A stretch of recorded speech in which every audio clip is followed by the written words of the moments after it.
చరిత్ర వేగిరమే వినుటకురారండి. ఓ సోదరులారా వేగిరమే వినుటకురారండి. దేవుని నామానికి మహిమ కలుగును గాక. మరి ఈ సమయంలో దేవుని లేఖన భాగంలోనికి వెళదాం. 2వ తిమోతికి రాసిన పత్రిక 3వ అధ్యాయము. 2వ తిమోతికి రాసిన పత్రిక 3వ అధ్యాయము 2వ వచనాన్ని ధ్యానించుకుందాం. ఎలాగనగా మనుషులు స్వార్థప్రియులు, ఎలాగనగా మనుషులు స్వార్థప్రియులు, ధనాపేక్షులు, బింకములాడువారు, అహంకారులు, దూషకులు, తల్లిదండ్రులకు అవిధేయులు, కృతజ్ఞత లేనివారు, అపవిత్రులు, అనురాగరహితులు, అతిద్వేషులు, అపవాదకులు, అజితేంద్రియులు, క్రూరులు, సజ్జన ద్వేషులు, ద్రోహులు, మూర్ఖులు, గర్వాంధులు, దేవుని కంటే సుఖానుభవమును ఎక్కువగా ప్రేమించువారు, పైకి భక్తి గల వారి వలె ఉండియు దాని శక్తిని ఆశ్రయించని వారునై ఉందురు.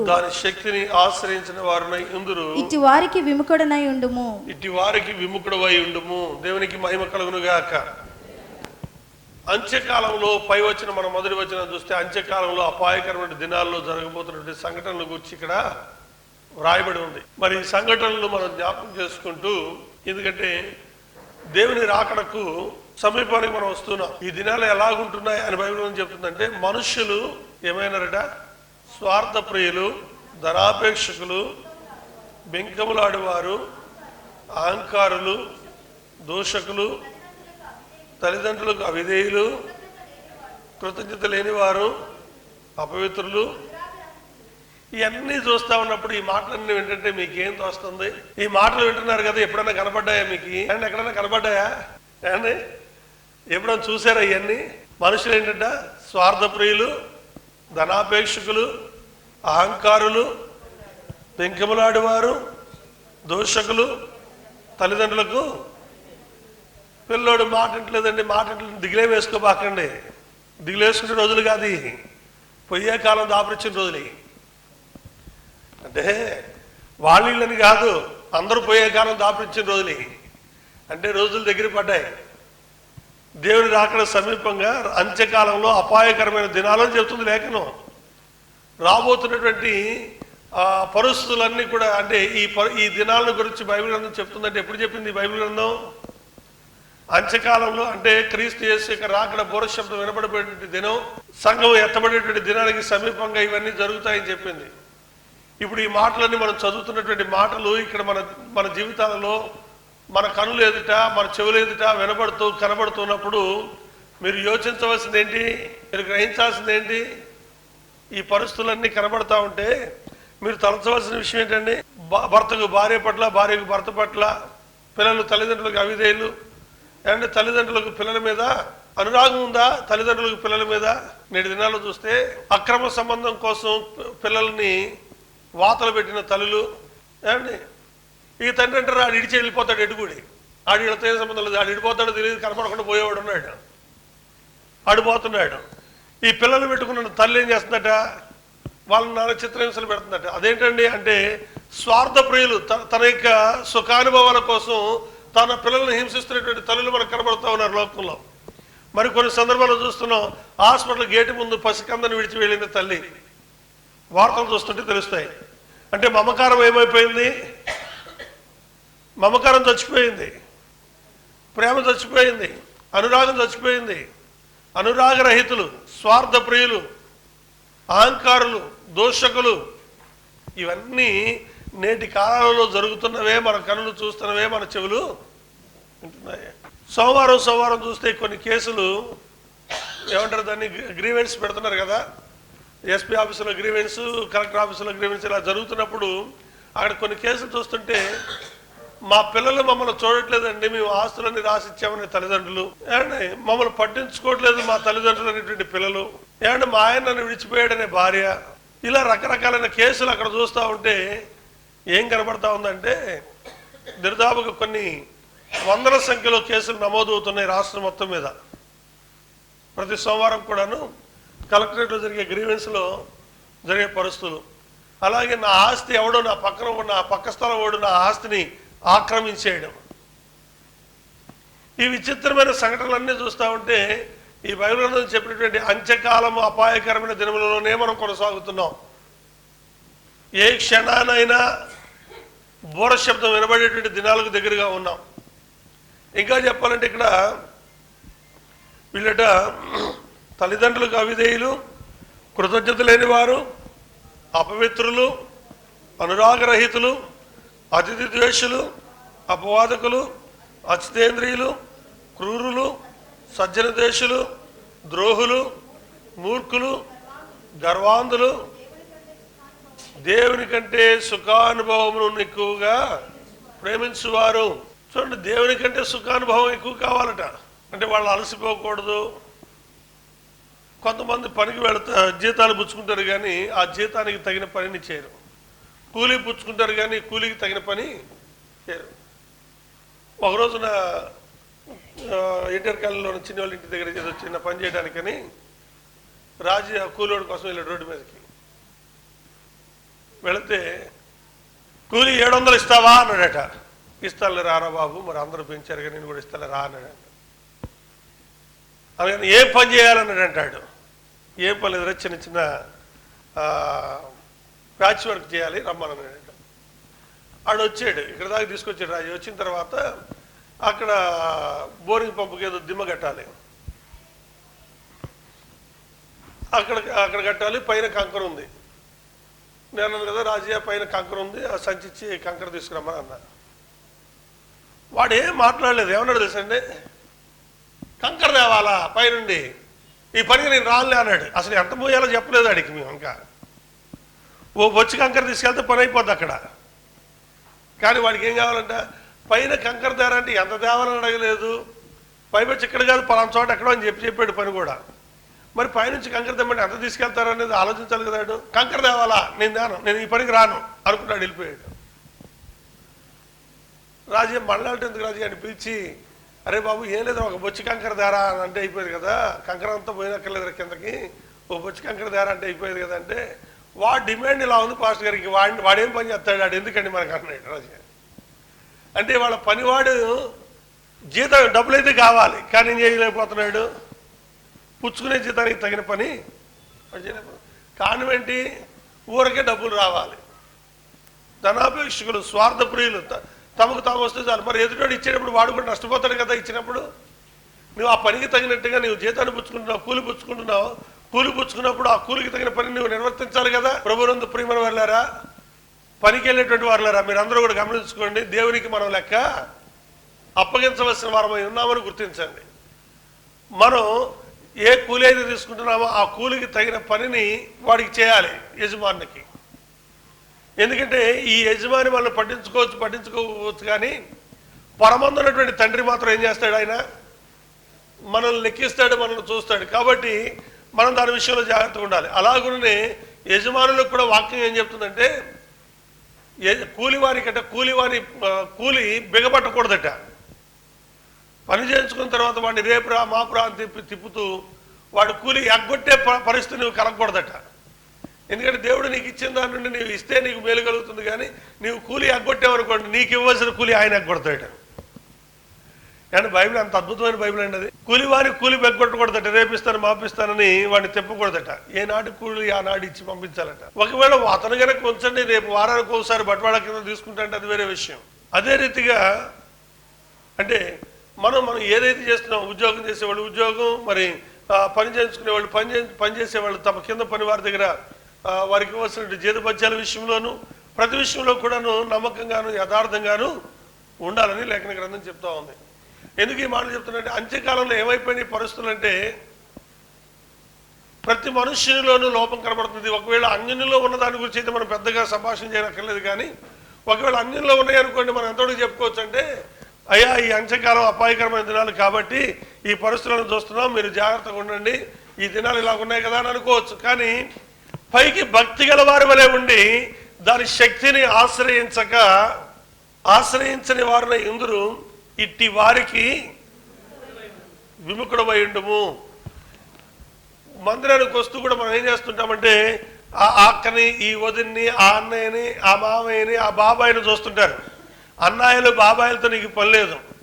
ఒకవేళ వాళ్ళు కనుక ఇట్లాంటి అక్రమ కార్యాలలో పైకి భక్తి గల వారు వలె ఉండి దాని శక్తిని ఆశ్రయించిన వారైతే వారితో నువ్వు ఎలాగుండాలట? వాళ్ళని పోలి నడుచుకోవడం కాదు, వాళ్ళని అనుసరించి నడుచుకోవడం కాదు, వారికి విముఖుడు అయి ఉండు. అట్లాంటి దూరంగా పెట్టుకో, అట్లాంటి వ్యక్తికి దూరంగా ఉండు. నువ్వు అంటే ముట్టనట్టుండు. సమాధానాన్ని జడగొట్టుకోవద్దు. సమాధానం జడగొట్టుకోమని చెప్పట్ల బైబిల్ గ్రంథం. వారికి దూరంగా ఉండు, విముఖుడుగా ఉండు, దూరంగా ఉండు అంతే. వారి చేష్టలు, వారి లక్షణాలు, ఆ వ్యక్తికి చేష్ట, ఆ వ్యక్తికి లక్షణాలను వెంబడించవలసిన, అనుసరించవలసిన ఆవశ్యకత నీకు లేనే లేదు. ఎందుకంటే వారు పైకి భక్తి గల వారి వల్ల కనబడతారు తప్ప వారు దేవుని శక్తిని ఆశ్రయించిన వారు. కారణం ఏంటంటే కొన్నిసార్లు మనం ఏమంటామంటే అవన్నీ భాషలు మాట్లాడుతండి, ఆ తర్వాత బూతులు కూడా మాట్లాడుతండి.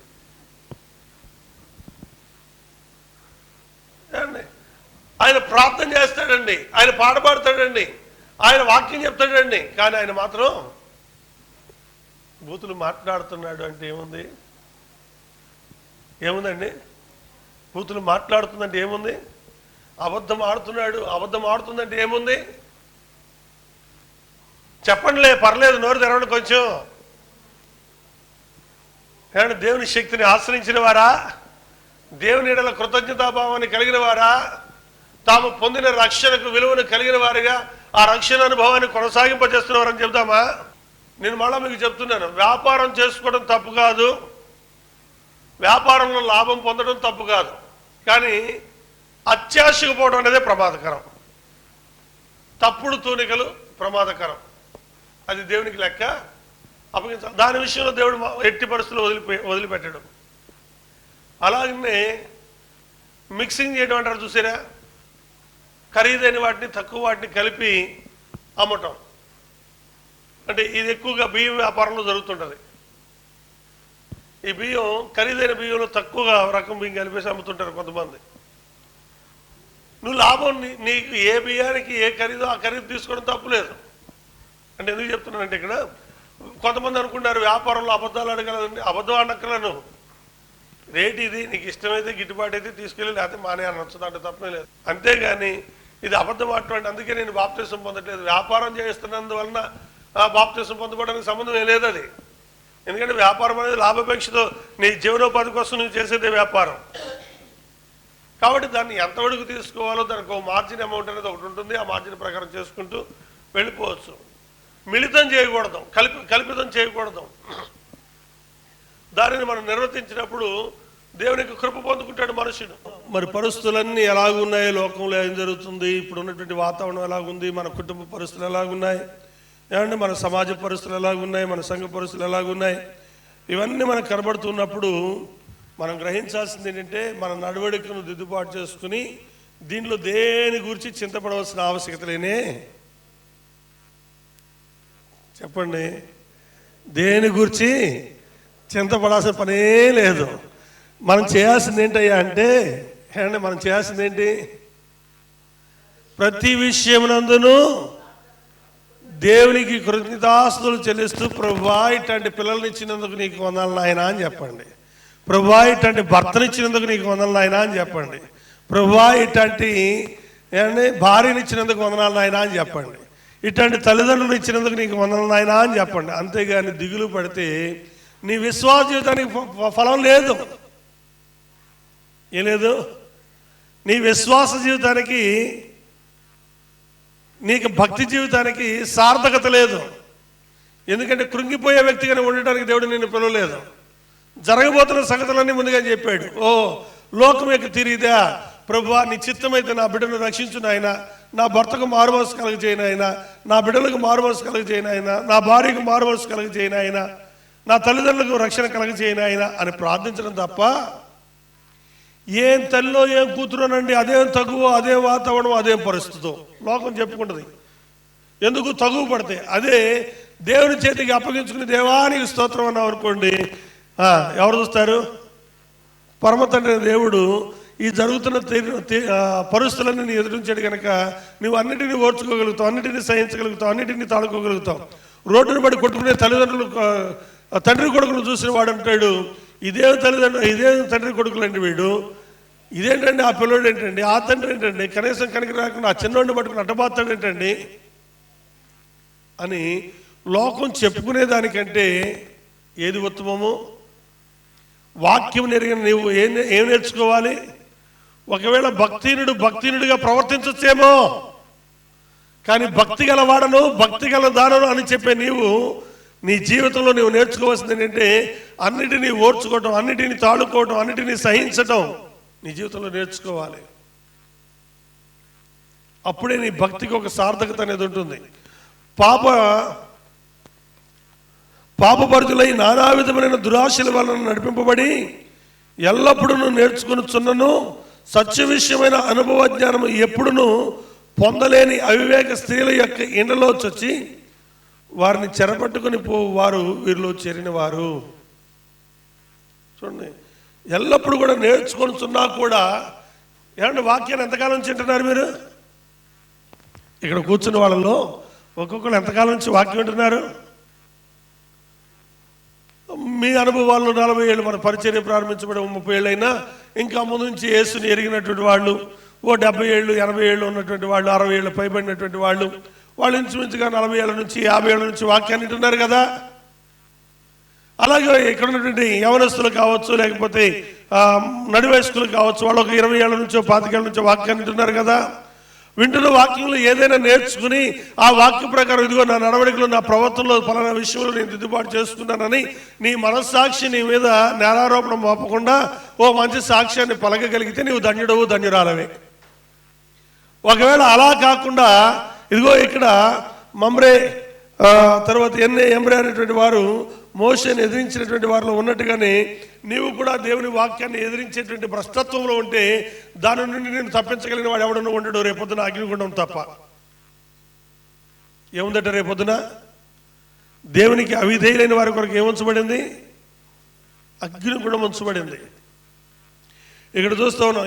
ఎందుకంటే మీకు ఒకరోజు చెప్పాలా 30 సంవత్సరాలుగా, 40 సంవత్సరాలుగా, 20 సంవత్సరాలుగా, 15 సంవత్సరాలుగా, ఒక్కొక్కసారి సంవత్సరానికి 52 ఆదివారాలు మిగిలిన దినాలు పక్కన పెడితే, ఉపవాస కూడికలు పక్కన పెడితే సంవత్సరానికి 52 వారాలు ఉన్నాయి. ఓ 30 సంవత్సరాలు అనుకోండి, ఎన్ని దినాలు వాక్యం అన్నట్టు? వాక్యం విన్నప్పుడు ఒక్క మాట ఒకరోజు ప్రేమను గుర్చి, ఒకరోజు ఓర్పును గుర్చి, ఒకరోజు సహనం గుర్చి నేర్చుకుంటే వెళ్తే ఎన్ని మాటలు నేర్చుకోవచ్చు. కానీ వింటున్నాం, కానీ కొత్త పట్టాలు తెస్తున్నాం, మారుతున్నాయి, పట్టాలు మారుతున్నాయి, కానీ మన బ్రతుకులు మాత్రం మారట్లేదు. లైట్లు ఆరిపోతున్నాయి, మాడిపోతున్నాయి, వాటిని తీసి కొత్త వేస్తున్నాం. ఫ్యాన్లు తీస్తున్నాం, ఫ్యాన్లు కొత్త వేస్తున్నాం. అంటే ఇది 3వ ఫ్యాన్ అనుకుంటారు, 3వ సెట్ అనుకుంటారు మంత్రులు వేసిన ఫ్యాన్లు.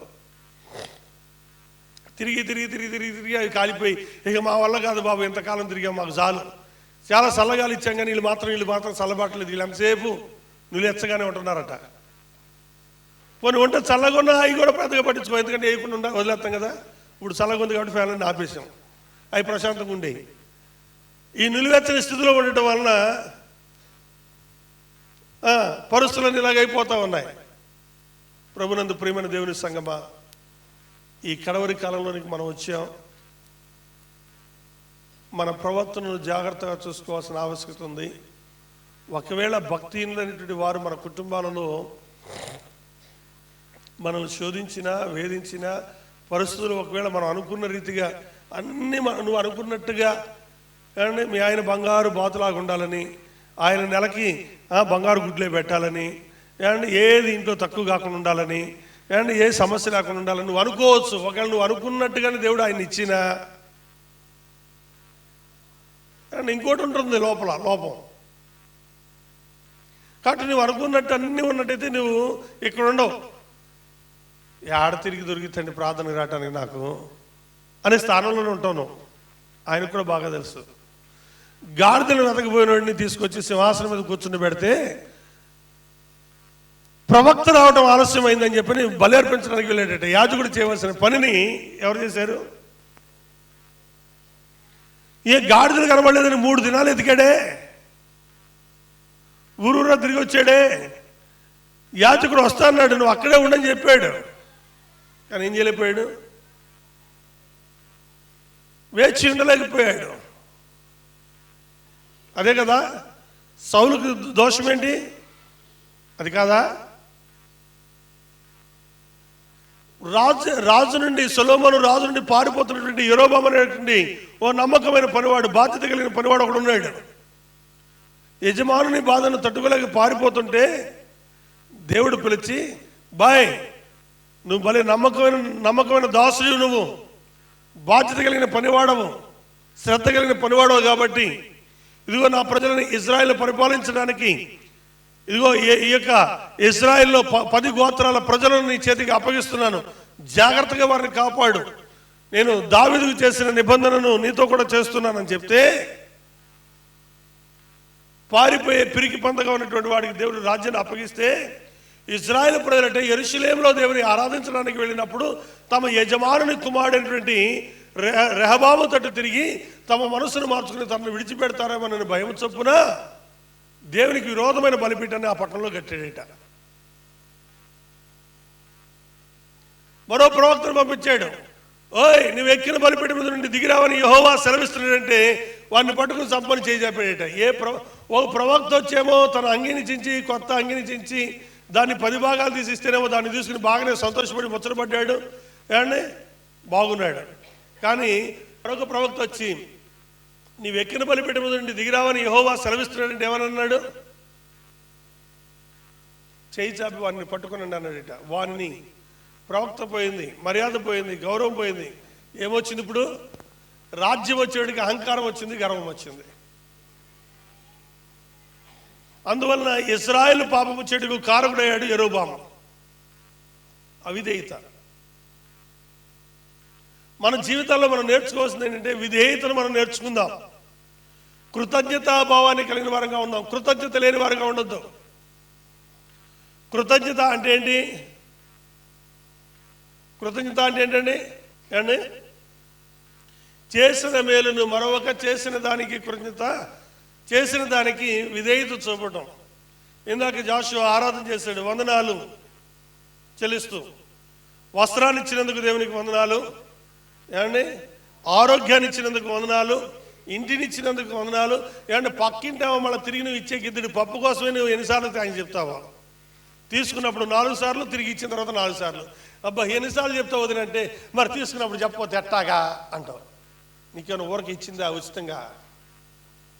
కాదు, సమయానికి ఆదుకుంది. సమయానికి ఆదుకున్నందుకే ఇంత కృతజ్ఞత నీవు కలిగి ఉంటే అసలు నీవు ఏమి చెల్లించకుండానే తన ప్రాణమునే నీ కొరకు పెట్టిన యేసుకు నీవేమి చెల్లిస్తే కృతజ్ఞత తెలియజేయగలుగుతావు? అందుకు కాదా దావీదు భక్తుడు అన్నాడు, రక్షణ పాత్రను చేతబుచ్చుకుని యెహోవా నామం పేరిట ప్రార్థన చేయదురు అన్నాడు. మరి ఎంతమంది ప్రార్థన చేస్తున్నారు? నీ కొరకు తన ప్రాణము పెట్టిన యేసు కొరకు మరి ఎంతమంది దేవునికి కృతజ్ఞతాస్తుతులు చెల్లిస్తున్నారు? నీ పాప శాపములను తొలగించి నీ యొక్క ఆత్మీయ మరణాన్ని నుండి తప్పించి నిత్య జీవమునకు పో మార్గాన్ని కలగచేసి నీవు అడుగు వాటన్నిటికంటే, ఊహించు వాటన్నిటికంటే అత్యధికమైన జీవితంలో ప్రసాదింపజేస్తున్నాడు ఆయన. మరి అటువంటి దేవునికి ఏ విధమైన కృతజ్ఞతాస్తుతులు నీవు చెల్లిస్తున్నావు? కాబట్టి ఇవాళకి చెప్పాలంటే బాప్తిసం పొందిన వాళ్ళు చాలా మంది ప్రార్థన చేయడం రానటువంటి వాళ్ళు ఉన్నారు. ప్రార్థన చేయమంటారేమోనని ఉపవాస ప్రార్థనలు ఎగ్గొట్టేవాళ్ళు ఉన్నారు. నేను అంటున్నాను, నువ్వు ప్రార్థన ఎగ్గొట్టడం కాదు కావాల్సింది, ప్రార్థన చేయడం నేర్చుకోవాల్సిన ఆవశ్యకత ఉంది నీకు. ప్రార్థన చేయడం అంటే మంత్రాలు చదవటమా? ఏమన్నా మంత్రాలు చదవటం అండి? ఒక మనుషునితో తన కష్ట నష్టాల గురించి తెలియజేస్తున్నట్టుగానే, ప్రభువా నీవు నాకు చేసిన ఈ కార్యాలను బట్టి నీకు వందనాలు చెప్తున్నాను, ఇదిగో నా అవసరం ఇది, నా సమస్య ఇది, నా పరిస్థితి అని దేవునికి చెప్పుకోవడం కష్టమా? కాదు కదా. నువ్వు నీ పక్కింటి ఆమెతో నీ బాధలు చెప్పుకున్నట్టే నీ ప్రక్కన యేసు ప్రభు ఉన్నాడని విశ్వసించు. ఆయన ఏమన్నాడు? నీ హృదయమైన ఆలయం అని చెప్పాడు. 2-3 నా నామపేట ఎక్కడ ఏకీమంచి ప్రార్థన చేద్దరో వారి మధ్య ఉంటానన్నాడు. ఆయన మనతో కూడా ఉంటున్నాడు. ఆయన పట్ల మనం చేయవలసింది ఏంటంటే కృతజ్ఞతాభావాన్ని కలిగి ప్రభువా, నన్ను నాశన కోపంలో నుండి, మరణ పడకలో నుండి నన్ను లేవనెత్తి సజీవుల లెక్కలో ఉంచి నిత్య జీవం పొందినట్లు నీ నిత్య రాజ్య మార్గాన్ని నాకు కనపరిచావు. ఇదిగో నీ వెలుగులో నేను జీవించినట్లుగా నీ వెలుగులో నడిపించావు. చీకటిలో నుండి తన ఆశ్చర్యకరమైన వెలుగులోనికి మిమ్మల్ని పిలిచిన వారి యొక్క గుణాతిశయములను కలిగి ఉండండి అని చెప్తుంది. మనము పూర్వమంది అయితే చీకటి ఉన్నాము, కానీ ఇప్పుడు క్రీస్తు యేసునందు వెలుగై ఉన్నాము అని లేఖనం చెప్తా ఉంది. కానీ వెలుగులోకి వచ్చిన తర్వాత కూడా చీకటిలోనే జీవిస్తున్నట్టుగా, నీడలో జీవిస్తున్నట్టుగా ఉంటే కుదరదు. మనలో మార్పు కావాలి. 2020 సంవత్సరాలకు పూర్వం నీ కొరకు ప్రాణం పెట్టిన యేసుక్రీస్తు కొరకు ఆయన అప్పుడు చిందించిన రక్తమే నేటికి కూడా నీకు పాప విమోచన కలగజేస్తూ నిన్ను నిత్యత్వానికి నడిపిస్తుంది. అందుకే నాయన, తండ్రి, అబ్బాని నువ్వు మొరపెట్టినప్పుడు నీ మొరకు ప్రత్యుత్తరం అనుగ్రహించబడుతుంది. నీ ప్రార్థన దేవుడు ఆలకించి నీ ప్రార్థనకు జవాబిస్తున్నాడు. అవునండి, నా కొరకు ప్రార్థన చేయించుకున్నప్పుడు, నేను ప్రార్థన చేసినప్పుడు నాకు జవాబు ఇచ్చాడనే వాళ్ళు దేవునికి స్తోత్రం చెప్పండి. మరి మీకు జవాబులు ఇచ్చాడు కదా, ఇంతమంది జవాబు పొందుకున్నారు కదా. మరి జవాబు పొందుకునేటువంటి వాళ్ళు, లేక ప్రార్థన చేయనటువంటి వాళ్ళు ప్రార్థన చేయడానికి మీరు పూనుకోవాలి కదా. కృతజ్ఞతాభావాన్ని కలిగి ఉండాలి కదా. ఫిలిప్పీయులకు రాసిన పత్రిక 4వ అధ్యాయం 6వ వచనం. ఫిలిప్పీయులకు రాసిన పత్రిక 4వ అధ్యాయం 6వ వచనం. దేనిని గూర్చి చింతపడకుడి గాని, దేనిని గురించి చింతపడకుడు గాని ప్రతి విషయములోను ప్రార్థన విజ్ఞాపనల చేత కృతజ్ఞతాపూర్వకముగా మీ విన్నపములు దేవునికి తెలియజేయండి. దేవునికి మహిమ కలుగును గాక. ఎలాగట? ప్రార్థన విజ్ఞాపన ద్వారా కృతజ్ఞతాపూర్వకముగా మీ విజ్ఞాపనలు దేవునికి తెలియచేయండి. కృతజ్ఞతాపూర్వకంగా ఉండాలి. ప్రభు చేసిన కార్యాలన్నింటిని బట్టి. మనుషులు చేసిన దానికి థ్యాంక్స్ అంటుంటాం. నీకు గాలిని పీల్చుకోవడానికి కృప చూపిన దేవునికి కృతజ్ఞత తెలియచేయాలి. వందనాలు ప్రభువా, శ్వాసను పీల్చుకోవడానికి నీకు కృపనిచ్చావు. ఒకవేళ శ్వాసనే 1 నిమిషం పాటు ఆపేసాడు అనుకోండి, ఏమవుద్ది? 1 నిమిషం పాటు నువ్వు శ్వాస పీల్చుకోవడానికి అవకాశం లేకుండా నీ ఊపిరి ఆగిపోయింది అనుకోండి, ఏమవుద్ది? పాస్టర్ గారు, సంఘస్థులంతా వచ్చి పరదేశులమో ఇంక ఎత్తడమే పెట్టా. కానీ ఆ అవకాశం లేకుండా దేవుడు 365 రోజులు 24 గంటలు అండి నేటి వరకు ఆయన నీకు కృపాక్షేమాలు ఇచ్చి నిన్ను కాపాడుతున్నందుకు ప్రతి ఉదయం లెగ్గానే ప్రభువా, సజీవుల లెక్కలో ఉంచినందుకు నీకు వందనాలు నాయనా అని చెప్పొద్దా? ప్రభువైన యేసుక్రీస్తు వారు మనం చూసినప్పుడు ఆయన రొట్టెని ఎత్తుకుని కృతజ్ఞతాస్తులు చెల్లించి దాన్ని విరిచి వారికి వడ్డించేయడు. ఈ రోజున అన్నం వండిన తర్వాత ఎంతమంది స్త్రీలు మీ వంటకు ప్రార్థన చేస్తున్నారు? మీ ఇంట్లో వంట అయిపోయిన తర్వాత ఓ చిన్న ప్రార్థన, ప్రభువా ఈ ఆహారాన్ని మాకు ఇచ్చినందుకు నీకు వందనాలు, తింటున్న బిడ్డలందరినీ కూడా మీరు ఆశీర్వదించి నా బిడ్డల్లో నీ రక్షణ కార్యాన్ని జరిగించున్నాయన అని ప్రార్థన చేస్తున్నారా? తినడానికి తిండి లేక అలమటిస్తున్నటువంటి ఎందరో గంజి కాసుకుని ఉన్నటువంటి వాళ్ళు, గంజి కాసుకుని తాగేటువంటి వాళ్ళు, ఎందరో ఆ గంజి పక్కింట్లోంచి తెచ్చుకుని తాగేటువంటి వాళ్ళు లోకంలో ఉన్నారు. తెలుసా మీకు? అంటే ఎందుకంటే ఇటువంటి పరిస్థితులు చాలామందికి ఉన్నాయి. కానీ దేవుడు మనకి సమృద్ధిగా వంట వండుకోవడానికి కృప చూపాడు కదా. వండిన పాత్ర మీద ఎప్పుడైనా స్త్రీలుగా మీరు ప్రార్థన చేశారా? పోనీ అన్నం తింటున్నప్పుడు పోనీ పక్క ఆ కొండకు ప్రార్థన చేయకపోయారు, మీ కంచనగానే ప్రార్థన చేసుకుని తింటున్నారా? ఏ బల్లో ఏ పురుగో పడి దాంట్లో చచ్చి అది లేని పొంది మన కడుపులోకి పోయి అది మనల్ని తిప్పలు పెట్టకుండా. నేను అన్నమాట అర్థమైందా మీకు? మీరు వండుకున్న ఆహారం కూడా కొన్నిసార్లు అది ప్రమాదభరితం కాకూడదు. ఫుడ్ పాయిజన్ అయిందండి, 4 రోజుల నుంచి మోషన్స్ హాస్పిటల్ అడ్మిట్ అయితే సిలిండర్లు పెట్టారండి. మరి ప్రార్థన చేసుకోండి, తింటే అంతే పెడతారు అండి. స్త్రీలే కాదు, పిల్లలకు కూడా నేర్పవలసిన ఆవశ్యకత ఉంది ఆ ప్రార్థన. దేవుడు నీకు ఆహారాన్ని ఇచ్చినందుకు దేవునికి కృతజ్ఞత తెలియజేస్తూ, ప్రభువా ఈ ఆహారాన్ని నువ్వు తిరిగి దేవునికి ఏమైనా ఇచ్చావా? నీకు అన్నం పెట్టిన దేవునికి నువ్వు ఏమైనా ఆహారం ఇచ్చావా? ఆయనకి ఏమైనా నువ్వు పెట్టావా? కృతజ్ఞత కలిగి ఉండండి.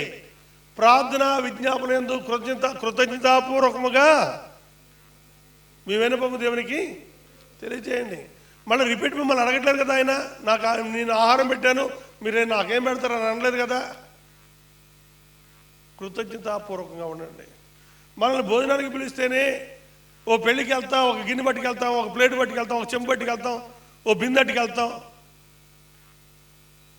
ఊరుకోండి పాస్టర్ గారు, మళ్ళీ మా పిల్ల పెళ్ళికి వాళ్ళు ఇస్తారని ఇస్తాం, కానీ ఊరికి ఎత్తున్నాం వాళ్ళు అన్నం పెట్టారని. అమ్మో, ఇట్లాంటి రకాలు కూడా లేకపోలేదులేండి, అది వేరే విషయం. ఒకటి గుర్తుపెట్టుకుందాం, దేవుడు మన జీవితాల్లో చేసిన దానికి కృతజ్ఞత కలిగి ఉండాలి. దేనికి దేవునికి కృతజ్ఞత తెలియచేయాలంటే, నిన్ను సజీవుడిగా ఉంచినందుకు, ఈ భూమి మీద నిన్ను నివసింప చేస్తున్నందుకు నీవు దేవుని గురించి తెలియచేయాలి. నువ్వు తినడానికి ఆహారాన్ని, కట్టుకోవడానికి వస్త్రాన్ని, నివసించడానికి ఇంటిని ఇచ్చినందుకు దేవునికి కృతజ్ఞత తెలియచేయాలి. నువ్వు నాయనా తండ్రి అని మొరపెట్టి ప్రార్థించినప్పుడు నీకు సంతానాన్ని కలగచేసినందుకు దేవునికి కృతజ్ఞత తెలియచేయాలి. నీకు అనుగ్రహించబడిన సంతానం ప్రయోజనకరమైన వ్యక్తులుగా మారుతున్నందుకు దేవునికి కృతజ్ఞతాస్తులు చెల్లించాలి. ఏమండి, నీవు ఒక ఉన్నతమైన స్థితిలో ఉండటానికి, భక్తి కలిగిన స్త్రీగా, భక్తి కలిగిన పురుషుడిగా ఉండటానికి దేవుడు నీకు కృప చూపినందుకు దేవునికి కృతజ్ఞతాస్తులు చెల్లించాలి. యేసు ప్రభువారు కూడా మనకు ఆ ఉపమానాన్ని చూపించాడు. ఆయన ఎదుగు తేబడిన ఆ రొట్టెలను విరిచి ప్రార్థించి దేవునికి కృతజ్ఞతాస్తులు చెల్లించాడు అనంటే, నీ ఆహారానికి నీవు దేవునికి కృతజ్ఞతాస్తులు చెల్లించమని లేఖనం నేర్పుతుంది. ఒకవేళ మీలో ఇప్పటి వరకు మీరు తీసుకుంటున్న ఆహారం గురించి, మీరు వండుతున్న వంటల గురించి దేవునికి కృతజ్ఞత తెలియచేయని వారైతే ఈ రోజు నుంచైనా దేవునికి కృతజ్ఞత తెలియచేయడం ప్రారంభించండి, ప్రార్థన చేయడం ప్రారంభించండి. మరి కొంతమంది అంటారు, భలేవాళ్ళు పాస్టర్ గారు దానికి కూడా ప్రార్థన చేయకుండా ఉన్నారా అంటే, ఆ విషయం నాకు తెలిసి మీకు తెలియదు అండి. నాకు తెలుసు కాబట్టి చెప్తున్నా నేను, ఎవరెవరు ఏ విధంగా ఉంటారనేది. ఎవరైనా అన్నం వండుతున్న అన్నాన్ని గంటతో తీసుకుని గంటతో ఇలా పట్టుకుని పిసికి ఆ అన్నం ఉడికింది లేదు చెప్తారా?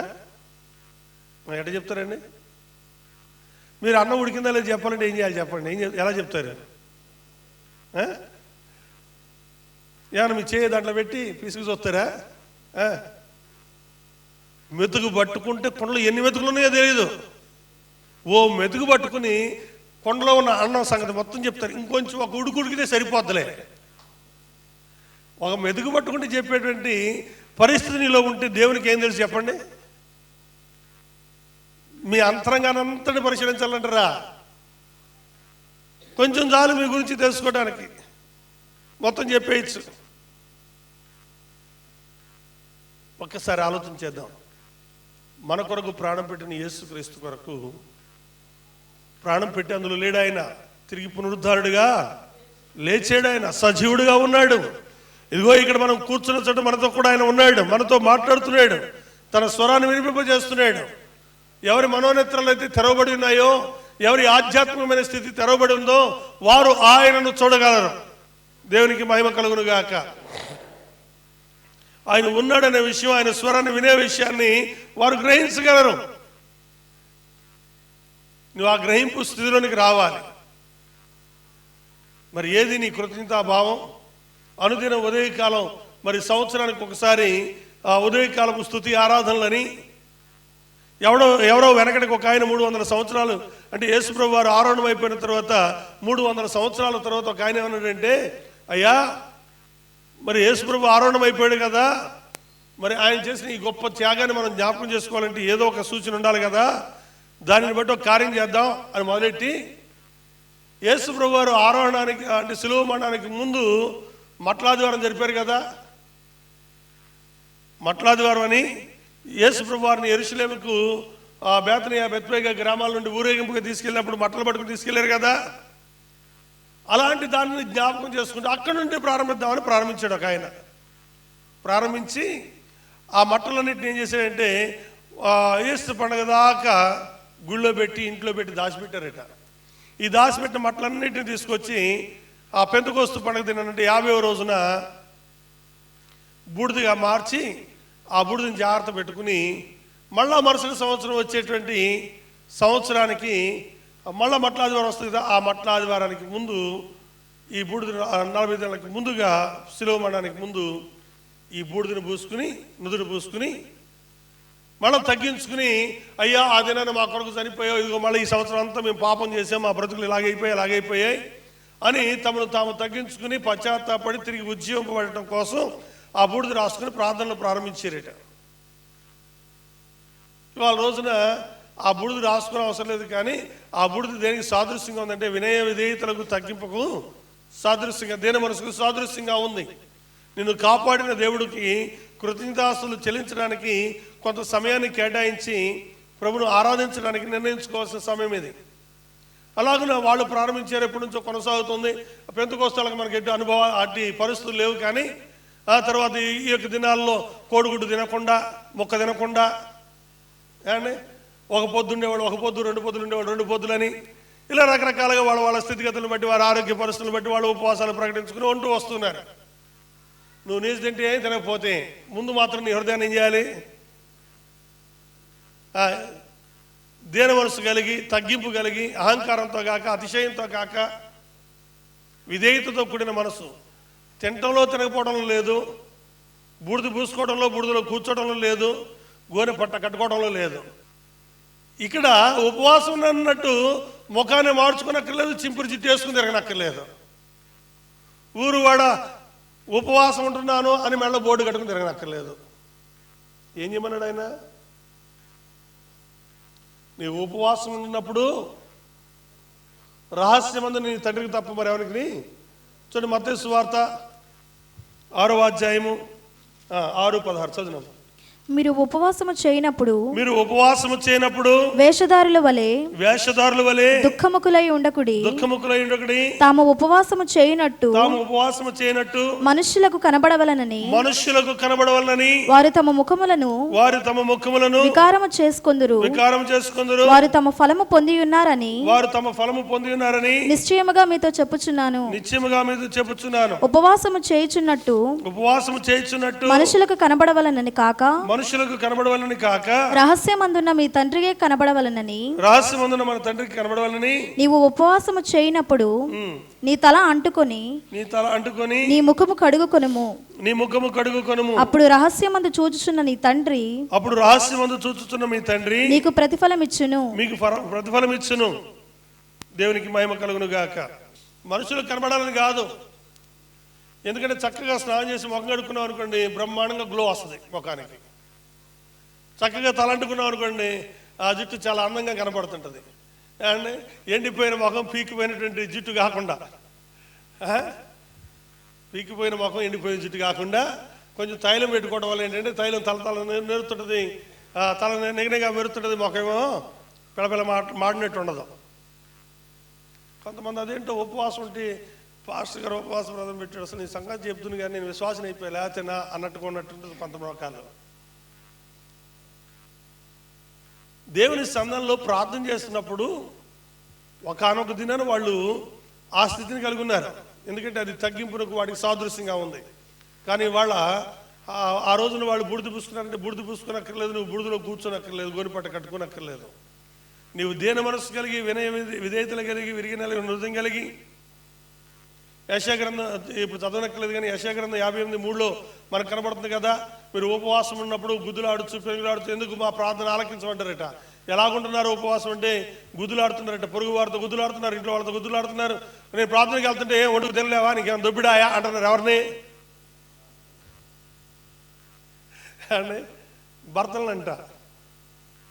ఇట్లాంటి వాళ్ళు లేకపోలేదంటే వీళ్ళంతా మంచివాళ్ళు, యేసునామమునకు మహిమ కలుగును గాక, వారి జీవితాలు మార్చబడును గాక. నేను లేని వార్తను ఏది చెప్పట్లేదు, ఎందుకంటే లేని వార్తను పుట్టించేవాడు శాపగ్రస్తుని చెబుతుంది వాక్యం. ఉన్నారు కనుకనే చెప్పాను నేను. ఒక ఆమె యేసన్న గారి ప్రార్థనకి వెళ్తుంది సభలకి, సీట్లో కూర్చున్న వాళ్ళని బండబూతులు తిట్టేస్తుంది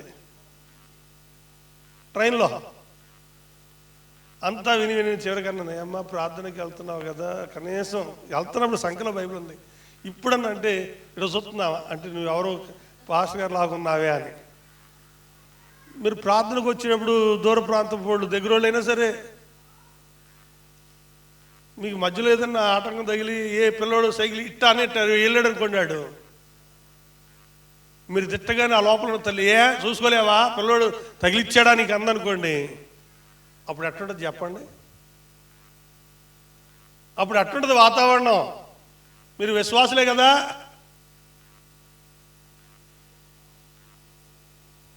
బహు జాగ్రత్త కలిగి ఉండాలి. అంత్యకాలము అపాయకరమైన దినాల్లో ఉన్నాం. స్వార్థప్రియులు, ఏమండి, ధనాపేక్షకులు, బెంకములాడువారు. ఏమండి అబద్ధాలు కూడా ఎంత చక్కగా ఓటరిస్తారంటే భలే ఓటరిస్తారండి. పోనీ వాళ్ళు ఓటరించుకుంటే పర్లేదు, ఎక్కడికి వచ్చి దైవ సన్నిధికి వచ్చి దైవజనుల దగ్గర కూడా ఎట్లాంటి మాటలంటే, ఏంటి పాస్టర్ గారు మీరు అలా అంటారేంటి, మీకు తెలియకపోవచ్చండి, నాకు తెలుసండి. నీకు తెలిస్తే మంచిదే. ఓటరింపు ఎందుకు? చేసిన తప్పు కాకుండా దాన్ని తప్పించుకోవడానికి ఓటరింపులు అవసరమా? బెంకములాడువారు, దోషకులు, తల్లిదండ్రులకు అవిధేయులు, కృతజ్ఞత లేని వారు, అపవిత్రులు, అనురాగరహితులు, అతిద్వేషులు, అపవాదకులు, అజితేంద్రియులు, క్రూరులు, ఇవన్నీ ఈ లక్షణాలన్నీ తగలబడిపోయాయండి. ఎవరి దగ్గర ఒక్కొక్కళ్ళ దగ్గర కొన్ని ఉన్నాయి. మీ అందరి దగ్గర అన్నీ ఉన్నాయని నేను చెప్పను, కానీ ఇక్కడ కూర్చున్న మనలో కూడా ఏమున్నాయి? ఒక ఆమె దగ్గర దోషం ఉంది, ఒక ఆమె దగ్గర బెంకం ఉంది, ఇంకా ఆమె దగ్గర ఏముందండి? స్వార్థం ఉంది. నేను తప్ప పాస్టర్ గారితో ఎవరు మాట్లాడాలి? నేనే మాట్లాడాలి. అంటే పాస్టర్ గారు ఎటు పోయినా సరే మా ఇంటికి మాత్రమే రావాలి, ఎవరింటికి వెళ్ళకూడదు. అండి ఇంకొకరికి ఏముందంటే ఏముందట? బెంకములాడువారు, అహంకారులు. ఏంటంటే ఆమె ఎంత, ఆమె ఇదంత, నేను చేసిన ప్రార్థన చేద్దా, ఇంకొక నేను బైబిల్ చదువుతామా, అహంకారమైన మనసు. ఈ అందరికీ ఉండాలని లేదు, ఒక్కొక్కరికి ఒక్కొక్క తలాంతు ఉంది. ఉండాల్సిన తలాంతుల కంటే, ఉండాల్సిన వరాల కంటే ఈ వరాలు ఎక్కువ ఉన్నాయి. అందువల్లనే మనలో పరిపూర్ణత రావడంలా, అందువల్లనే మనం సంపూర్ణతను సాధించలేకపోతున్నాం. దేవుని వాక్యం చెప్తా ఉంది, సంపూర్ణ మగుటకు సాగిపోదామని చెప్తుంది లేఖనం. రోమిలకు రాసిన పత్రిక మొదటి అధ్యాయం 21 వచనం. రోమిలకు రాసిన పత్రిక మొదటి అధ్యాయం 21 వచనం. మరియు వారు దేవునిని ఎరిగియు, చూడండి చాలా జాగ్రత్తగా గమనించండి. మరియు వారు దేవునిని ఎరిగియు ఆయనను దేవునిగా మహిమపరచలేదు, ఆయనను దేవుడిగా మహిమపరచలేదు, కృతజ్ఞతాస్తుతులు చెల్లింపను లేదు గాని తమ వాదముల యందు వ్యర్థులైరి. వారి అవివేక హృదయము అంధకారమయమైనను తాము జ్ఞానులమని చెప్పుకొనుచు బుద్ధిహీనులైరి. వారు అక్షయుడగు దేవుని మహిమను క్షయమగు మనుషుల యొక్కయు, పక్షుల యొక్కయు, చతుష్పాద జంతువుల యొక్కయు, పురుగుల యొక్కయు ప్రతిమా స్వరూప రూపముగా మార్చిరి. చూడండి ఇక్కడ చూస్తా ఉన్నాం మనం. వారు దేవుని ఎరిగి ఆయన దేవునిగా మహిమపరచలేదు, కృతజ్ఞత స్తుతులు చెల్లింపలేదు, కానీ వారు తమ వాదముల చేత వ్యర్థులైరి. ఏమైపోయారంటే ఆయన అదృశ్య లక్ష్యం అనగా ఆయన నిత్యశక్తియు దేవత్వమును జగత్పతి మొదలుకుని సృష్టింపబడిన వస్తువులను ఆలోచించడం వల్ల తేటపడుచున్నవి కనుక వారు నిరతులై ఉన్నారు. వారు దేవుని ఎరిగి ఆయనను దేవునిగా మహిమపరచలేదు, కృతజ్ఞతాస్తుతులు చెల్లింపడం లేదు, కానీ తమ వాదముల యందు వ్యర్థులైరి. వారు అవివేక హృదయం అంధకారమమైను తాము జ్ఞానమని చెప్పుకొని బుద్ధిహీనులైరి. ఇక్కడ మనం చూస్తూ ఉన్నాం, దేవుని గురించి ఎరిగిన వారమే దేవుడు మాకు మేలు చేశాడని, మాకు రక్షణ కలగచేశాడని, మాకు ఆకర్తించబడింది అంటున్నాం. కానీ వ్యర్థమైనటువంటి సంభాషణల చేత, వ్యర్థమైనటువంటి వాదముల చేత మనం ఏం చేయలేకపోతున్నాం? దేవునికి కృతజ్ఞతాస్తుతులు, దేవుని మహిమపరచలేకపోతున్నాం. దేవుని ఎలా మహిమపరచగలుగుతాం? మీ దేహములతో మీ దేవుని మహిమపరచండి అని వాక్యం చెప్తుంది. మన దేహంతో ఎలా దేవుని మహిమపరుస్తామంటే వినయ విధేయతలు కలిగిన మనసు కలిగి ఉండాలి అండి, దయాళత్వం కలిగిన వారంగా ఉండాలి, మంచితనం కలిగిన వారంగా ఉండాలి, నీ మాటలో మృదుత్వం ఉండాలి, నీ క్రియల్లో నీ నడవడికలో పరిశుద్ధత ఉండాలి, బెంకములాడే స్వభావం నీలో ఉండకూడదు. దేవునికి అంగీకారమైన వ్యక్తి నీవు జీవించాలి తప్ప దేవునికి వ్యతిరేకంగా జీవిస్తుంటే ఈ అదృశ్య దేవుని యొక్క లక్షణాలను ఎరిగిండి కూడా నీవేం చేస్తున్నావు అంటే మనము దేవునిగా మహిమపరచలేదని చెప్తుంది. దేవునిగా మేము మహిమపరచకపోవడం ఏంటంటే ఆయన సంధికి వస్తున్నాం కదంటే, నువ్వు రావడం దేవుని మహిమపరచడం కాదు, నీ మాటలో, నీ క్రియలో, నీ నడవడికలో, నీ తలంపులలో, నీ ఆలోచనలో మార్పే అది దేవుని మహిమపరుస్తుంది. నీ ఆధ్యాత్మికమైన పరిశుద్ధతయే దేవుని మహిమపరుస్తుంది. అంటే నువ్వేమీ చేయనక్కర్లా, పరిశుద్ధతను కలిగి ఉండండి, పరిశుద్ధాత్మను పొందుకునండి, పరిశుద్ధతను కలిగి ఉండండి. ఏ అపవిత్రమైన మాటలు నీ పెదవులకు రానివ్వకుండా కాపాడుకోండి, ఏ బెంకాలైనటువంటి పరిస్థితులు లేకుండా చూసుకోండి, ఏ దుర్భాష మీ నోటికి రానివ్వకుండా చూడండి. అది మీరు పరిశుద్ధత కలిగి ఉండటం. ఈ పరిశుద్ధత ఏం చేస్తుంది? నీవు పరిశుద్ధత కలిగి ఉంటే ఏం చేస్తుంది? అది దేవుని మహిమపరుస్తుంది. పిల్లలు ఉన్నారండి, తండ్రిని చూడగానే తండ్రి ఉన్నాడు, బయట నుంచి ఎవరో వచ్చారు. అప్పుడు దాకా అల్లరిగా ఉన్నటువంటి పిల్లలు ఒక్కసారిగా తండ్రిని చూసి, ఆ వచ్చిన బంధువులను చూసి డిసిప్లిన్గా లోపలికి వెళ్ళిపోయి సైలెంట్గా ఉన్నారు. ఒక మాట కూడా, సౌండ్ కూడా బయటికి రావట్లేదు. అప్పుడు పిల్లలు భలే ఉన్నారండి, మీ పిల్లలు ఇప్పుడు దాకా భలే అలా ఆడుతూ ఉన్నారు, ఎంతలోని మీరు రాగానే లోపలికి వెళ్ళిపోయారు.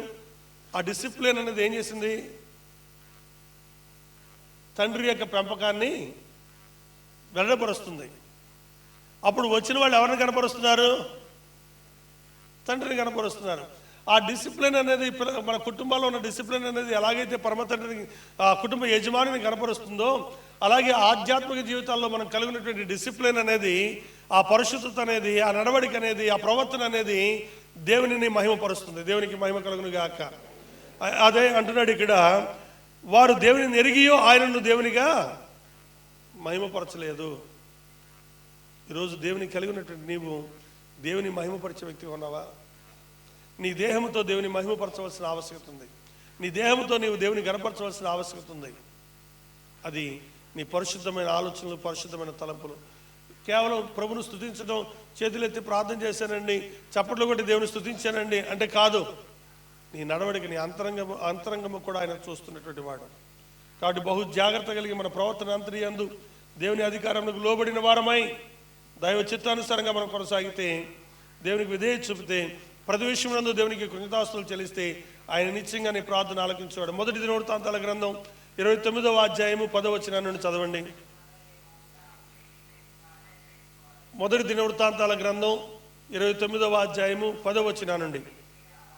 రాజైన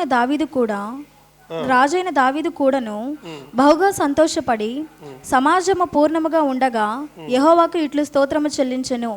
మాకు తండ్రిగానున్న ఇశ్రాయేలుల దేవా యెహోవా, మా తండ్రిగా ఉన్న ఇశ్రాయేలుల దేవా యెహోవా, నిరంతరము నీవు స్తోత్రార్హుడవు. యెహోవా, భూమి ఆకాశముల యందు ఉండు, సమస్తమును నీ వశము, మహత్యమును. చూడండి, దేవునికి ఎందుకు కృతజ్ఞతాస్తుతులు చెల్లించాలి, ఎందుకు దేవునికి విధేయత చూపాలి, ఎందుకు దేవునికి భయపడాలంటే మనము ఆయన ప్రజలుగా ఉండడానికి ఆయన ఎన్నిక చేసుకున్నాడు. ఏమండి, ఆయన సమస్త సృష్టిని ఆయన తన నోటి మాట చేత కలగచేసి దాని యావత్తును మన అధికారంలో మన చేతి కిందకు అప్పగించాడు. చదువునా. యెహోవా భూమి ఆకాశముల యందు ఉండు, సమస్తమును నీ వశము, సమస్త సృష్టి నీ చేతిలోనే ఉంది. మహత్యమును, పరాక్రమమును, ప్రభావమును, తేజస్సును, ఘనతయు నీకే చెందుచున్నవి. యెహోవా, రాజ్యము నీది, నీవు అందరి మీదను నిన్ను అధిపతిగా హెచ్చించుకొని ఉన్నావు. ఐశ్వర్యమును గొప్పతనమును నీ వలన కలుగును. నీవు సమస్తమును ఏలువాడవు. బలమును పరాక్రమమును నీ దానములు, హెచ్చించువాడవును, అందరికీ బలము ఇచ్చువాడవును నీవే. మా దేవా, మేము నీకు కృతజ్ఞతాస్తుతులు చెల్లించుచున్నాము. ప్రభావము గల నీ నామమును కొనియాడుచున్నాము. దేవునికి మహిమ కలుగును గాక. చూడండి, భూమి ఆకాశములు సమస్తము ఆయన మరుముగా, సృష్టి యావత్తు ఆయన మరుముగా ఆయన వశంలో ఉన్నాయి, ఆయన కలగ చేసినవే. మహత్యమును, పరాక్రమమును, ప్రభావమును, తేజస్సును, ఘనతను నీకే చెందుతున్నాయి. ఎందుకనండి? శత్రువులను జయించగలిగిన మాట చేత సముద్రాన్ని 2 పాయలుగా చేసిన వాడు. సృష్టి యావత్తు ఆయనకు లోబడతా ఉంది. అండి, పైనుండి క్రిందకు పారుతున్న నది వెనకకు పోయింది. ఎందుకంటే సృష్టి యావత్తు, భూమి ఆకాశములన్నీ ఆయన వశంలో ఉన్నాయి. కాబట్టి ఆయన ఒక్క మాట సెలవిచ్చాడు అనుకోండి, ఓ వరద మంగళగిరిని కొట్టును గాక అన్నాడు అనుకోండి, విజయవాడ బ్యారేజ్ నిండిపోయి మేము ఎత్తు ప్రాంతంలో ఉన్నామంటే, నువ్వు ఎత్తు ప్రాంతంలో ఉంటే ఏంటి? ఆయన మాట మాత్రం సెలవిస్తే పర్వతములు కదిలిపోతున్నాయట. తెలుసా మీకు? హిమాలయ పర్వతాలు కరిగిపోయి నీరుగా ప్రవహిస్తుందట. అది రానున్న దినాల్లో ఎంతగా ఎన్నో కోట్ల క్యూసెక్లు వాటర్గా మారబోతుందట. అది కొద్ది దినాల తర్వాత అదొక ప్రవాహంగా వస్తుంది. ఏదో ఉందంట విజయవాడలో, ఆ ముక్కు కమ్మిని పట్టుకుంటానందంట. ఇది ఎట్ట సాధ్యమండి? అంత ఎత్తున కొండ, ఇంత లోతున నది కదా ఉందంటే, పర్వతాలు కదిలితే అంతసేపు పెద్ద విశేషమా? ఎందుకంటే వాక్యం చెప్తుంది ఆయన పరాక్రమం కలిగిన వాడు, యుద్ధశూరుడు, ఆయన సమస్తము మహిమా ఘనతా ప్రభావములు ఆయనకు మాత్రమే చెల్లును. అంటే ప్రపంచంలో ఎవరైనా మానవుని కొరకు తన ప్రాణాన్ని పెట్టిన వాడు ఉన్నాడా అంటే యేసు తప్ప మానవాడి కొరకు తన ప్రాణ త్యాగంలో చేసిన వాడు ఎవడను లేడు. ఆయన ముందుగానే చెప్పాడు, మనుషుల కొరకు నా ప్రాణాన్ని పెట్టడానికి వచ్చానని. ఆయన ప్రాణము పెట్టుటకును దాన్ని తిరిగి పొందుటకు నాకు అధికారం కలదని ముందుగానే చెప్పాడు. చెప్పిన ప్రకారంగానే తన ప్రాణాన్ని పెట్టాడు. ఆయన చెప్పిన రీతిగానే తిరిగి 3వ దినాన లేచాడు. ఆయన మళ్ళా చెప్పాడు, మళ్ళా తిరిగి నేను రాబోతున్నానని చెప్పాడు. ఆయన ఖచ్చితంగా ఒక రోజున రాబోతున్నాడు. రాబోవడం మాత్రమే కాదు, ఆయన అంటున్నాడు, నాతో కూడా మిమ్మల్ని వెంట పెట్టుకుని పోతానన్నాడు. దేవునికి మహిమ కలుగును గాక. అవును, అన్నది నెరవేర్చువాడు, ఆయన పరాక్రమం కలిగిన వాడు. ఆయన కార్యాలను బట్టి ఇక్కడ దావీదు భక్తుడు మహత్యమును, పరాక్రమమును, ప్రభావమును, తేజస్సును, ఘనతయు నీకే చెందుతున్నవి. యుద్ధశూడు అనేటువంటి ఫిలిస్తీన్ని చంపడానికి శత్రు విషయంలో ప్రజలు భయపడుతుంటే, రాజు భయపడుతుంటే దావీదు అంటున్నాడు, యెహోవా నామము పేరిట నీ మీదకి యుద్ధానికి వస్తున్నాను. ఒక సామాన్యమైనటువంటి గొర్రెల కాపరైనటువంటి ఒక బాలుడు వెళ్ళి ఒక యుద్ధశూరుడు అయినటువంటి వారిని యెహోవా నామము పేరిట హతమార్చాడు. అందుకే అంటున్నాడు, పరాక్రమము నీది. దేవునికి మహిమ కలుగును గాక. పరాక్రమం ఎవరిది? పరాక్రమం ఎవరిదండి? యెహోవాదే. ఆయన 1,70,000 మంది మిడతల దండంత సైన్యాన్ని, అమోరీలు, ఫెరిజీలు, హిత్తీలు, హివీలు, అమాలేకీలు 7 తెగల ప్రజానికం ఇశ్రాయేలు మీదకి దండెత్తి వస్తే మిడతల దండంత దండైనటువంటి సైన్యాన్ని, సముద్ర తీరమున ఇసుకరినంత విస్తారంగా ఉన్నటువంటి సైన్యాన్ని కేవలము ఆయన ఒక వదంతిని దానిలో కలగజేసిన వలన వారిలో ఎవడికి వాడే పొడుచుకుని చనిపోయి యుద్ధం చేయవలసిన వాళ్ళు నీళ్లను బెగపట్టారు. ఆ యొక్క యెరూషలేము చుట్టూ, ఆ ఇజ్రాయెల్ పట్టణం, ఇజ్రాయెల్ దేశం చుట్టూ కూడా ముట్టడి దిబ్బ వేసినటువంటి వాళ్ళు దిక్కుతోచక పారిపోయారు. కేవలము దేవుడు వారిలో కలగజేసిన వదంతిని బట్టి అనేకులు చనిపోయినటువంటి సంఘటన. అందుకే ఇవన్నీ చూసిన దావీదు అంటున్నాడు, ఇవన్నీ చేయటకు నీవే సామర్థ్యం కలిగిన వాడవు, నీకే కృతజ్ఞతాస్తుతులు చెల్లిస్తున్నాము. ఐశ్వర్యమును, గొప్పతనమును నీ వలన కలుగును, నీవు సమస్తమును వెలువాడవు. ఘనతయు ఐశ్వర్యమును గొప్పతనమును. నేను గొర్రెలు కాసుకుంటుంటే తీసుకొచ్చి సింహాసనం మీద కూర్చొని పెట్టాడు ఆయన. గాడిదలు వెతుకుతున్న సౌలు తీసుకొచ్చి సింహాసనం మీద కూర్చొని పెట్టేవాడు ఆయన. మేము గొర్రెల దొడ్లో ఉండవలసిన వారమైనటువంటి మాకు రాజ్యాన్ని ఇచ్చి, ఐశ్వర్యాన్ని ఇచ్చి, ఘనతనిచ్చి, గొప్పతనాన్ని కలగజేసిన వాడు ఆయనే అని ఆయనకు కృతజ్ఞతాస్తుతులు చెల్లిస్తున్నాడు. ఈరోజు నేను అంటాను, మనం కూడా ఆర్థిక సమస్యలలో, బలహీనతలలో, వ్యాధి బాధలలో కొట్టుమిట్టాడుతున్న మన జీవితాలని 5 ఏళ్ళు కడుపు నిండా తినడానికి, చక్కటి వస్త్రాలు ధరించడానికి, చక్కటి నగలు ధరించడానికి, చక్కటి నివాసాల్లో ఉండటానికి దేవుడు ఎంత కృప చూపాడు.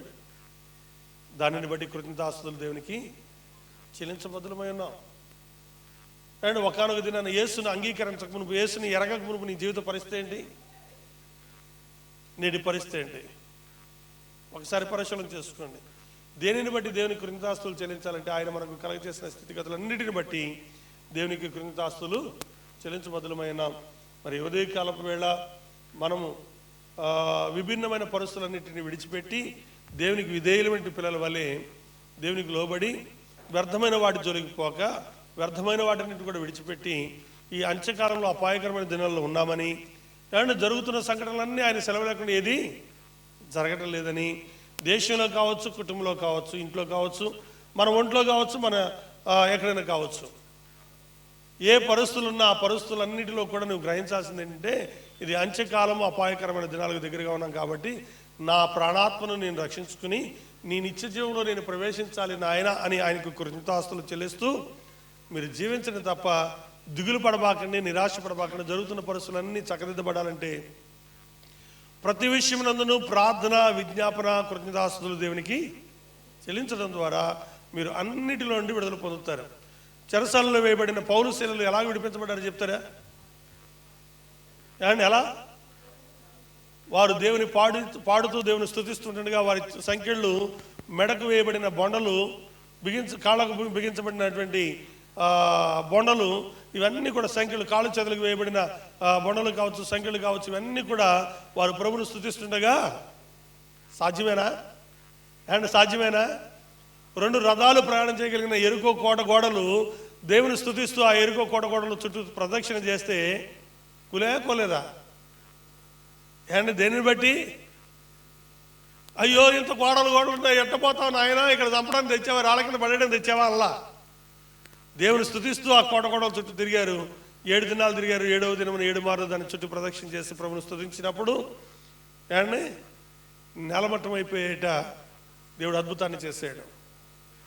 అలాగే మరి ఇజ్రాయేల్ ప్రభును స్తుతిస్తూ వచ్చారు. ఆ చెరసాలలో ఉన్న పౌలు శీలలు ప్రభును స్తుతించారు. వారి సంఖ్యలు విడవబడ్డాయి. ఈ రోజున మనకున్న సంఖ్యలు, ఎరుకో కోటగోడ లాంటి సమస్యలు ఎన్నున్నా నువ్వు చేయవలసింది ఒకటే, దేవునికి కృతజ్ఞతాస్తుతులు చెల్లించి ప్రతి విషయమునందును దేవునికి ప్రార్థనా విజ్ఞాపనలు కృతజ్ఞతాపూర్వకంగా మీ విన్నపాలు తెలియచేయండి. దేవుడు మీకు విడుదలిస్తాడు. అంతేగాని ఏం చేయాలో తోచట్లేదండి, రాత్రి నిద్ర పట్టట్లేదని గడ్డం కింద నువ్వు చేపెట్టుకుని పడుకుంటే, కానీ గడ్డం కింద చేపెట్టుకు కూర్చుంటే ఎన్ని రోజులున్నా నీ గడ్డం నీ చేయి ఇంతే ఉంటుంది. ఇది క్షీణించిపోద్ది, శరీరం కృషించిపోద్ది తప్ప. అండ్ ముఖం నల్లబడితే కంటి రెప్పల కింద ఇక్కడ నల్లబడితే డాక్టర్ గారి దగ్గరికి వెళ్తాంటాడు, ఏమ్మా నీకేం ప్రాబ్లం అమ్మా, ఇంట్లో ఏమైనా సమస్యలు ఉన్నాయా అంటాడు. ఏంటి సమస్య అంటే నీ ముఖం నల్లబడింది, దానికి గుర్తు. కానీ ముఖం నల్లబడితే తప్ప మెరుగుపడతాం. నీ ముఖం మెరుగుపడాలంటే నువ్వు చేయవలసింది ఏంటంటే ప్రతి విషయం నందు నువ్వు ప్రార్థనా విజ్ఞాపనలు కృతజ్ఞతాపూర్వకంగా మీ విన్నపాలు దేవునికి తెలియచేయండి. మీ ప్రశ్న, మీ సమస్యలన్నిటికీ జవాబు దేవుని మూలంగా మీరు పొందుకుంటారు. అట్టి కృప దేవుడు మీకు అనుగ్రహించునుగాక. ఆమేన్. ప్రార్థన చేసుకుందాం. ప్రేమాస్వరూపుడు మా పరలోకపు తండ్రి, నీ ఘనమైన పాదములకు వందనాలు తెలియజేస్తున్నాను. ఈ ఉదయకాలపు వేళ ప్రభువా, నీ పాద సంధానికి వచ్చిన మమ్మల్ని ఒక్కమారు జ్ఞాపకం చేసుకుని నీ దయగలిగిన నీ కన్నుగలిగిన రెక్కల చట్ట భద్రపరిచి నాయనా కృతజ్ఞతాపూర్వకంగా మా విన్నపాలు నీకు తెలియచేయడానికి నీ సహాయం దయచేయండి. నాయన ఎరుకో కోటగోడలను కూల్చిన వాడము, నాయన నిన్ను స్తుతించినప్పుడు కృతజ్ఞతాస్తుతులు నీకు తెలియచేసినప్పుడు నాయన చెరసాల్లో ఉన్న పౌలు శీలల సంఖ్యలు తెగి ఊడిపడ్డాయని చూస్తున్నా. నాయన ఎందరో బంధకాలు త్రెంచబడ్డాయి. ఇదిగో తండ్రి, ఈ ఉదయకాలం వేళ ఈ అంత్యకాలంలో జరుగుతున్న ఈ అపాయకరమైన పరిస్థితులను బట్టి ఎవరు నిరాశ నిస్పృహలకు గురికాక తమ జీవితాన్ని నీకు అర్పించుకుని కృతజ్ఞతాపూర్వకంగా తమ విన్నపములు నీకు తెలియచేయడానికి, తమ కుటుంబీకుల రక్షణ కొరకు ప్రార్థన చేయడానికి నీ సాయం దయచేయండి. ఇదిగోనైనా శాశ్వతమైన ప్రేమతో ప్రేమిస్తున్న నీవు నీ కరుణా వాత్సల్యతలను అయినా నీ బిడ్డలకు దయచేయమని కోరుతున్నాను. నీ అమూల్యమైన రక్తము చేత వీరిని ముద్రింపచేయమని కోరుతున్నాను. శోధకుడైన అపవాది వారి కార్యాలని కూడా మీరు లయపరచండి. నీ అభిషేకాత్మ నీ బిడ్డల మీద ఉంచండి. అయినా దిగులు, నిరాశ ఎవరిలో కూడా లేకుండా వారిలో ఉన్నటువంటి సమస్త నిరాశ నిస్పృహలన్నింటిలో చూడడం దయచేయమని కోరుతున్నాను. మీరందరూ కూడా నైనా నిన్ను మహిమపరిచేవారిగా, నిన్ను గణపరిచేవారిగా చేసి నీ రాకడకు ఆయుధపరిచి తిరిగి అడుగురాలకు వారు వచ్చుగా వారి మార్గంలో క్షేమాన్ని చేకూర్చండి. నీ సంఘంలో సాక్షి ఇచ్చిన వారిని దీవించండి. ఈ సంఘంలో సమర్పించబడిన కానుకలు మీ సేవతో వాడుకోండి. ఈ నెల 25, 26 తారీఖులో జరిగే ప్రార్థనలో నీవు తోడిని మనం నడిపించండి. అలాగనే ప్రతి ఉదయం జరుగుతున్నటువంటి ఈ కృతజ్ఞత స్తుతి ఆరాధనలో నీ సన్నిధి మాతో కూడా అనుగ్రహింపజేసి ప్రతి కుటుంబం పాల్గొనలాగున నీ సాయం చేకూర్చి నిన్నే నీ నామానికి మహిమ, ఘనత, ప్రభావం తెచ్చుకున్నామని యేసుక్రీస్తు అతి శ్రేష్టమైన నామమున ప్రార్థించి అడిగి వేడుకొంచున్నాము తండ్రి. ఆమేన్. మన తండ్రి దేవుని ప్రేమ, మన ప్రభువైన యేసుక్రీస్తు వారి యొక్క కృప, పరిశుద్ధాత్మని యొక్క సహవాసం ఇక్కడ చేరిన మనకు సకల పరిశుద్ధులకు ఇప్పుడు ఎల్లప్పుడు సదాకాలంతో నడిపించును గాక. ఆమేన్. యేసు రక్తమే ప్రవేశనామములు సంపూర్ణ గాక. ఆమేన్. ఆమేన్. అందరూ కూడా వందనాలు. మరి గమనించండి, ప్రతి ఉదయం కూడా మరి 5 గంటల నుంచి 6 గంటల వరకు స్తుతి ఆరాధన జరుగుతుంది. మరి ఈ స్తుతి ఆరాధనలో మిగిలినటువంటి వారందరూ కూడా పాల్గొనాలని మీకు తెలియజేస్తున్నాను. మనం దేవునికి చెల్లించే కృతజ్ఞతా హృదయాలతో, కృతజ్ఞతా భావంతో దేవుని సన్నిధికి రావాలని తెలియజేస్తాం. ఏ సంఘ సహవాసానికి వెళ్ళని వారికి మా ఆహ్వానం. ప్రార్థనా సమయాలు: ఆదివారం ఉదయం 6 గంటల నుండి 8 గంటల 30 నిమిషాల వరకు, రెండవ ఆరాధన ఉదయం 11 గంటల నుండి మధ్యాహ్నం 1 గంట 30 నిమిషాల వరకు. ఉపవాస ప్రార్థన ప్రతి నెల 1, 2, 3 తారీఖులు మరియు ప్రతి శుక్రవారం ఉదయం 11 గంటల నుండి 3 గంటల వరకు. మీ ప్రార్థనా అవసరతల కొరకు holy lord Pentecost church, park road, 5వ లైన్, మంగళగిరి. ఫోన్ 08645 232271. సెల్ 73967 96779.